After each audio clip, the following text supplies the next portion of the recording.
same way I did. Thank you. Has to do with an outgoing president taking action to manufacture intelligence to undermine and usurp the will of the American people. The January 2017 ICA, that's the abbreviation, does indicate that Russia was not able to manipulate vote counts. It didn't launch cyber attacks into election infrastructure to manipulate vote counts to help President Trump and harm Hillary Clinton. Political elite and warmongers are carelessly fomenting fear and tensions between nuclear powers. Well, there were no weapons of mass destruction. I never thought there were.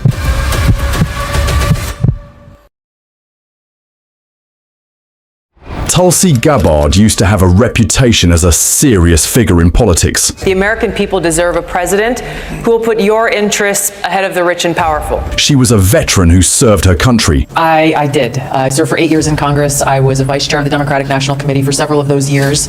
I ran for president in the Democratic primary in 2020. Throughout that time, trying my best to implement that change from the inside. And frankly, just got to a point where the resistance from all of the other people around this proverbial table was so strong. Not only a lack of openness to change, the right kind of change, but an outward resentment and opposition, and we must destroy her because of the kind of change. A Democrat willing to break with her party, and someone who seemed to bring a sense of independence and credibility to debates. That image is gone. Today, she sounds less like the independent voice she once was, and more like someone echoing Donald Trump's talking points. And now she's lashing out. Why? Because the media isn't giving attention to her latest conspiracy theory story she's pushing that claims Barack Obama and others in the intelligence community tried to stage a coup against Trump. Has to do with an outgoing president taking action to manufacture intelligence to undermine and usurp the will of the American people in that election and launch what would be a years-long coup against the incoming President of the United States, Donald Trump. She expected headlines, but what she got was silence. And that silence is what's making her furious. Today we've released a declassified oversight majority staff report that was produced in September of 2020. There is irrefutable evidence that detail how President Obama and his national security team directed the creation of an intelligence community assessment that they knew was false.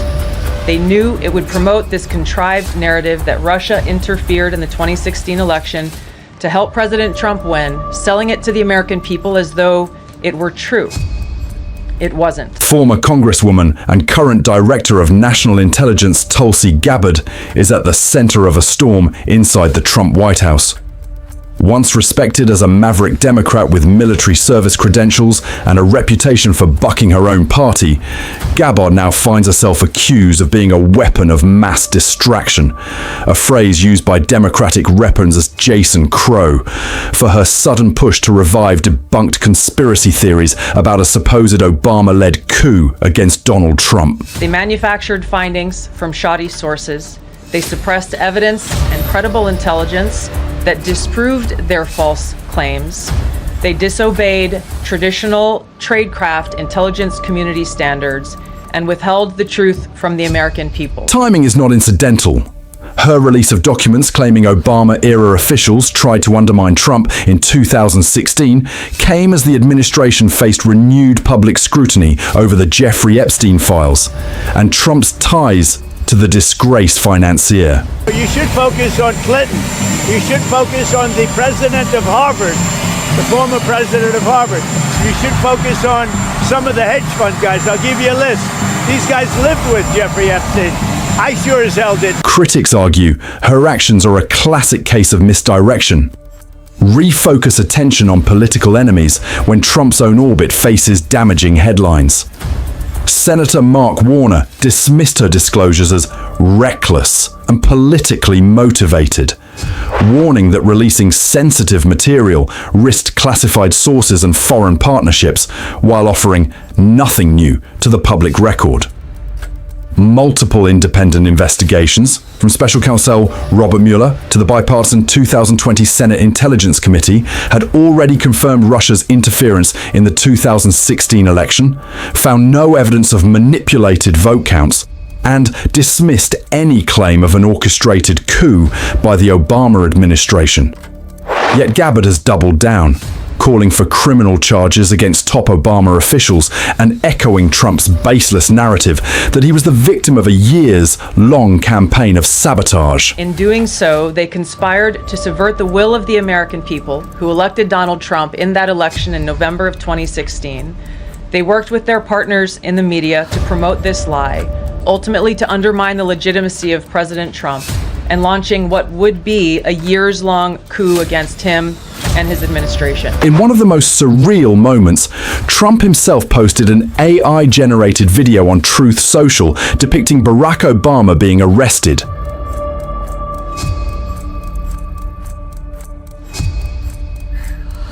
The post comes after the Director of National Intelligence, Tulsi Gabbard, accused the Obama administration of a treasonous conspiracy to undermine Trump's 2016 election win. A digital fantasy serving as political theater rather than evidence.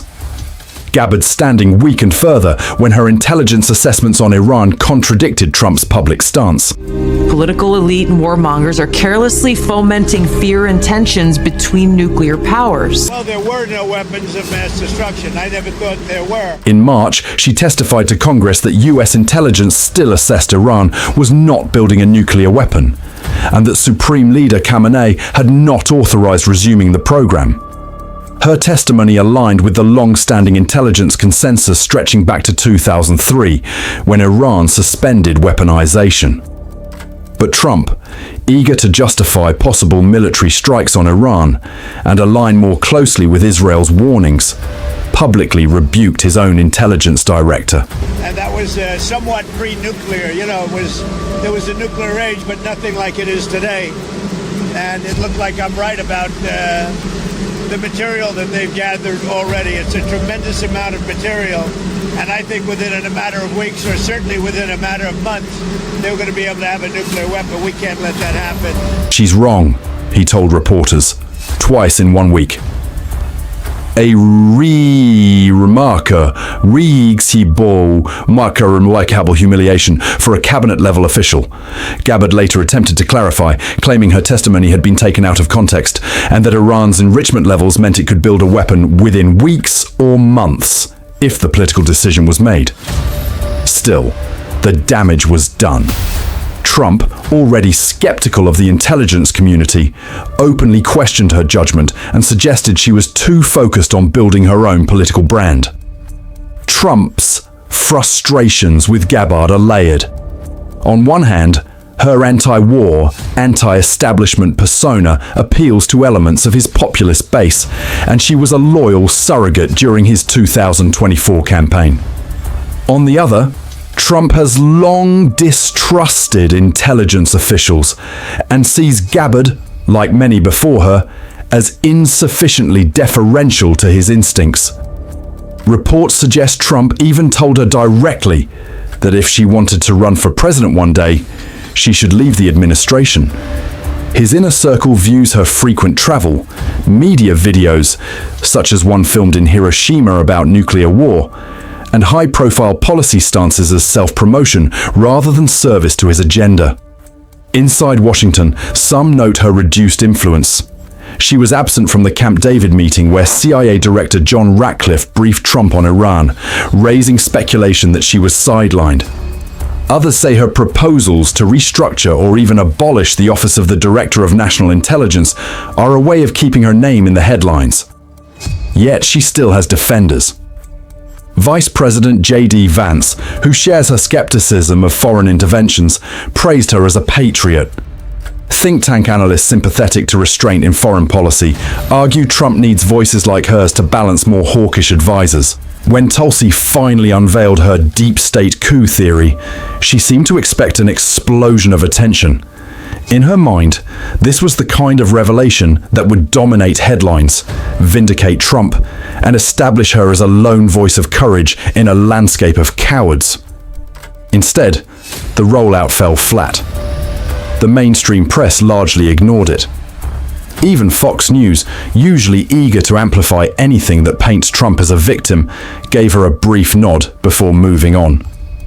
That silence wasn't proof of complicity, as she insisted. but recognition of how stale and unconvincing her claims really were. Everything she said had already been chewed over during years of investigations. The Mueller report, the bipartisan Senate Intelligence Committee findings, and the dozens of indictments that followed had long since clarified the record.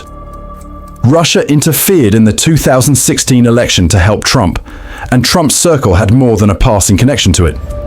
Tulsi tried to reframe the lack of interest as evidence of a cover-up, likening it to how the press swallowed Bush's lies about weapons of mass destruction. But the comparison collapsed on inspection. Whistleblowers produce evidence, documents, testimony, or leaks that force the world to take notice. Tulsi had nothing but recycled talking points framed as a personal revelation. The result was a performance that convinced almost no one. When a politician with her history of voting for military budgets, backing drone strikes, and defending forever wars suddenly tries to position herself as a truth-telling outsider, the inconsistency is too glaring to ignore. What makes this episode stand out isn't just the weakness of the conspiracy itself, but how clearly it fits into Tulsi's broader pattern of reinvention. From the beginning of her career, she has adjusted her persona to fit whatever audience might keep her relevant. She once marketed herself as the principled anti-war veteran, a Democrat unafraid to challenge her own party. That image was always fragile, given her votes to fund US intervention overseas and her reliance on PAC money from companies like Lockheed Martin and Boeing, but it worked long enough to win her a following. When the winds shifted, she presented herself as a pragmatic Democrat willing to endorse Hillary Clinton, despite Clinton's reputation as one of the most hawkish politicians of her generation. Soon after, she became a fixture on Fox News, billed as the straight-talking truth-teller unafraid to criticize Obama and her fellow Democrats. She spoke the language of independence, yet still defended the drone strikes and counter-terror campaigns that defined the very wars she claimed to oppose. Over time, each reinvention chipped away at her credibility. The anti-war Democrat became a Clinton ally.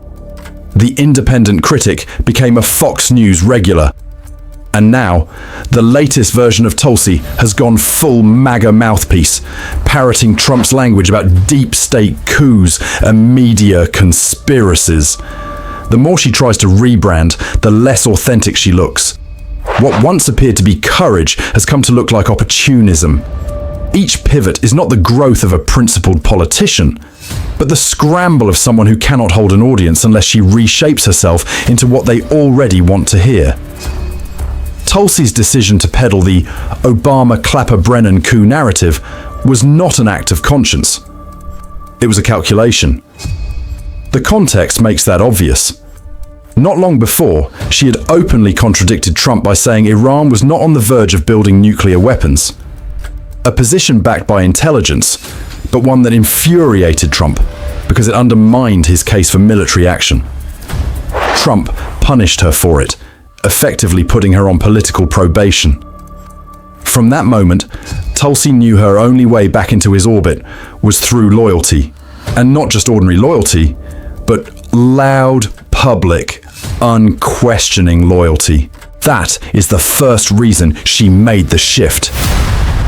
The second was timing. Her sudden embrace of Trump's narrative came just as Jeffrey Epstein's name and Trump's connections to him were resurfacing in court records and media reports. The Epstein story had the potential to dominate the news cycle in a way that would have dragged Trump into yet another scandal.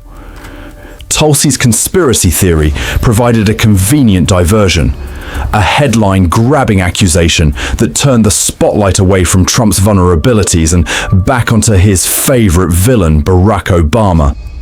Yet the maneuver failed. Her claims were too thin to withstand scrutiny and too transparently timed to be taken at face value. Instead of rehabilitating her image or restoring her relevance, the episode exposed her as a political operative willing to launder Trump's grievances for personal gain. Tulsi Gabbard's career is a study in squandered potential. She began with the credibility of a combat veteran and the promise of an independent voice willing to challenge her own party. She could have been remembered as a principled politician who brought honesty to foreign policy debates and refused to bow to partisan orthodoxy. But that is not the path she chose. Instead, she aligned herself with the very machinery she once claimed to resist. She co-sponsored bills that enshrined the global war on terror.